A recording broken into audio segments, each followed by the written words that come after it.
99%. होय, 99%. हा आकडा आहे अमेडिया कंपनीमधल्या पार्थ पवार यांच्या भागीदारीचा. याचा अर्थ पार्थ पवारच अमेडिया कंपनीचे सर्वेसर्वा. मात्र अमेडिया कंपनीनं केलेल्या घोटाळ्यामध्ये पार्थ पवार सोडून इतर सगळ्यांवर गुन्हे दाखल करण्यात आले. अगदी 1% भागीदारी असलेल्या पार्थ पवारच्या मावस भावावर सुद्धा. ही गोष्ट विरोधकांसह बऱ्याच जणांना काही पटत नाहीये. म्हणून त्यांनी प्रश्न उपस्थित केलाय की अजित पवारांचे चिरंजीव असल्यामुळे पार्थ पवारांना वाचवण्यात येतंय का? ज्यांच्यावर गुन्हा दाखल झालाय ती मंडळी तरी कोण आहेत? त्यांचा नेमका रोल काय आहे? पाहूया राजकीय शोलेचा हा स्पेशल रिपोर्ट.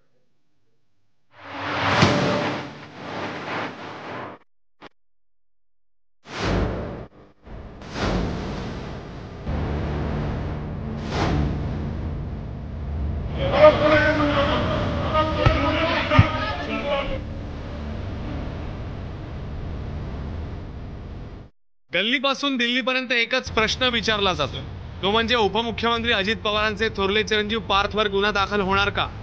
त्यांच्यावर कारवाई होणार का? आणि हे प्रश्न उपस्थित झाले ते पुण्याच्या कोरेगाव पार्कमधील 40 एकर जमिनीच्या वादग्रस्त व्यवहारामुळे. या प्रश्नांची उत्तरं मिळण्याआधीच अजित पवारांनी एक ब्रेकिंग न्यूज दिली. ती म्हणजे पार्थ पवारांच्या कंपनीने केलेला जमिनीचा व्यवहार रद्द करण्यात येत असल्याची.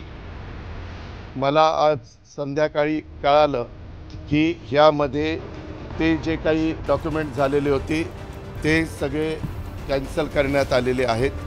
जो काही व्यवहार झालेला होता तो कॅन्सल करण्यात आलेला आहे. 1800 कोटींची जमीन 300 कोटींमध्ये घेणाऱ्या आणि त्यासाठी फक्त 500 रुपये स्टॅम्प ड्युटी भरणाऱ्या कंपनीचं नाव आहे अमेडिया, ज्या कंपनीत पार्थ पवारांची 99% भागीदारी आहे.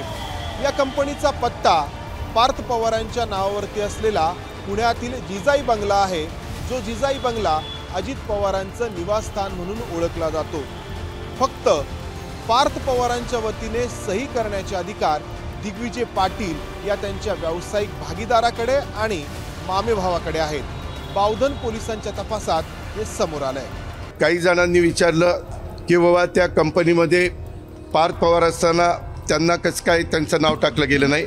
तर मला माहिती अशी मिळाली की रेव्हेन्यू मिनिस्टर चंद्रशेखर बावनकुळे साहेबांनी सांगितलं की जे ऑफिसला आलेले होते त्या ऑफिसला येऊन ज्यांनी सह्या केल्या त्यांच्यावर FIR दाखल केलेला आहे. कंपनी पार्थ पवारांची असली तरी विरोधकांनी अजित पवारांच्या राजीनाम्याची मागणी लावून धरली आहे. मुख्यमंत्री इकडे शेतकऱ्याची जमीन वाहून गेले, ती जमीन बघायला येत नाही, त्याला मदत द्यायला येत नाही, पण तिकडे अजित पवारनी जी जमीन खाल्ले ती त्याच्यावरती पांघरून घालायला तिकडे बसलेले आहेत. हे भ्रष्टाचारांना पाठीशी घालणारं सरकार आहे. शेतकऱ्यांच्या मदतीला येणारं सरकार नाही. आपल्याच मुलाची चौकशी आपल्याच उपमुख्यमंत्री करताय किंवा त्यांचं सरकार करताय, त्याच्यामध्ये काही बाहेर निघायचं नाही आहे. आणि त्यामुळे चौकशी पूर्ण होईपर्यंत पूर्ण राजीनामा द्यायची मागणी नाही. चौकशीमध्ये जर निर्दोष असेल तर तुमचा राजीनामा मागे घ्या, तोपर्यंत तरी राजीनामा दिला पाहिजे अशी मागणी आहे. अजित पवारांच्या राजीनाम्याची मागणी नाही, 100% बघा, कुटुंबातील व्यक्ती आहेत त्यावेळेस तुम्ही जर दुसऱ्याकडे बोट दाखवत असाल तर स्वाभाविक आहे तो बोट यांच्याकडे पण येईल. पण आता हे धाडस मुख्यमंत्री करतील का हे महाराष्ट्रातील जनता बघते आहे. अमेडिया कंपनीत अवघा 1% हिस्सा असणाऱ्या दिग्विजय पाटलांना बोपोडी आणि मुंढवा या दोन्ही ठिकाणच्या जमीन व्यवहार प्रकरणांमध्ये आरोपी ठरवण्यात आलंय. 2 स्वतंत्र गुन्हे त्यांच्यावरती दाखल करण्यात आलेत. पहिला गुन्हा हा शासनाचा 5,89,00,000 रुपयांचा मुद्रांक शुल्क बुडवल्याचा, तर दुसरा मुंडव्यातील सरकारची जमीन हडप करण्याचा प्रयत्न केल्याचा. हे दिग्विजय पाटील पार्थ पवार यांचे मामे भाऊ म्हणजे खासदार सुनेत्रा पवार यांचे बंधू अमरसिंह पाटील यांचे चिरंजीव. मूळ गाव धाराशिवमधलं तेर, मात्र वाढलेत पुण्यामध्ये. कंपनीत 99% हिस्सा असलेल्यांना सोडून 1% वाल्याला का पकडता असा सवाल विचारत दिग्विजय पाटलांच्या मित्रांनी पार्थ पवार यांच्यावर निशाणा साधलाय. आज गावाकडे शेतीवर त्यांचं पूर्ण अवलंबून आहे. आता कुठं करतो की आलेला मुलगा कुठंतरी एक छोटा मोठा एखाद्या टक्क्याचा पार्टनर जर असेल तर 1% वाला अगोदर गुन्हे दाखल करतात, बाकी 99चं काय. मग इतकं तत्परता जर ग्रह खातं दाखवत असेल तर चुकीचं आहे ना. आणि त्यात ह्या शिक्षण घेत असताना नौकाच कुठेतरी उद्योगात पाऊल टाकणाऱ्या मुलावर म्हणजे अन्याय करणं, गुन्हा दाखल करून त्याचं मनोधैर्य खचणं, त्याचे कुटुंब उद्ध्वस्त करणं हे राजकीय षडयंत्र आहे. मंत्र्याची मुलं जर वागत असतील ते मंत्राचा दोष आहे. संस्कार हे महत्वाचे असतात. कारवाई झाली पाहिजे, पण नुसत्या कारवाईने थांबणार नाही. सरकारने धोरणं अवलंबले पाहिजे, कठोर पावलं उचलले पाहिजे. अशा वागणाऱ्या लोकांना कडक शासन केलं पाहिजे. असे निर्णय घेतले तर परिणाम महत्वाचे. गुन्हा दाखल झालेली दुसरी व्यक्ती म्हणजे शीतल तेजवानी. खरं तर ही जमीन महारत्नाची, मात्र शीतल तेजवानीनं सरकारबरोबर जमिनीचे मूळ मालकांची देखील हातोहात फसवणूक केली.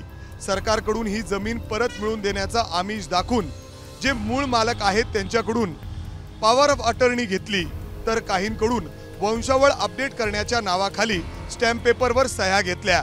शीतल तेजवानीनं पार्थ पवारांच्या मीडिया कंपनीला ही जमीन विकताना जे कागदपत्र सादर केले होते ते देखील आता तपासाचा विषय आहे. रवींद्र तारू म्हणजे हवेलीचे दुय्यम उपनिबंधक. कोणताही करार करण्याआधी त्याची स्टॅम्प ड्युटी आणि सरकारी देय भरली गेली आहेत का हे तपासणं तारू यांचं काम. मात्र या महाशयांनी सरकारी तिजोरी भरण्याऐवजी ती सरकारी तिजोरी लुटणाऱ्यांना मदत केल्याचा आरोप होतोय. अमेडिया कंपनीने जमिनीचा हा व्यवहार करण्यासाठी 5,89,31,800 रुपये स्टॅम्प ड्युटी भरणं अपेक्षित होतं. मात्र या अमेडिया कंपनीने या रवींद्र तारू यांना हाताशी धरलं आणि हा व्यवहार अवघ्या 500 रुपयांमध्ये उरकला. जमीन व्यवहार प्रकरणी गुन्हा दाखल झालेलं चौथं नाव म्हणजे सूर्यकांत येवले. महाशय तहसीलदार आहेत. प्रकरण बाहेर आल्यानंतर तात्काळ प्रभावानं त्यांना निलंबित करण्यात आलंय. जमिनीच्या मालकी हक्कावर सरकारचं नाव असताना त्याकडे जाणीवपूर्वक दुर्लक्ष केल्याचा ठपका त्यांच्यावर ठेवण्यात आलाय.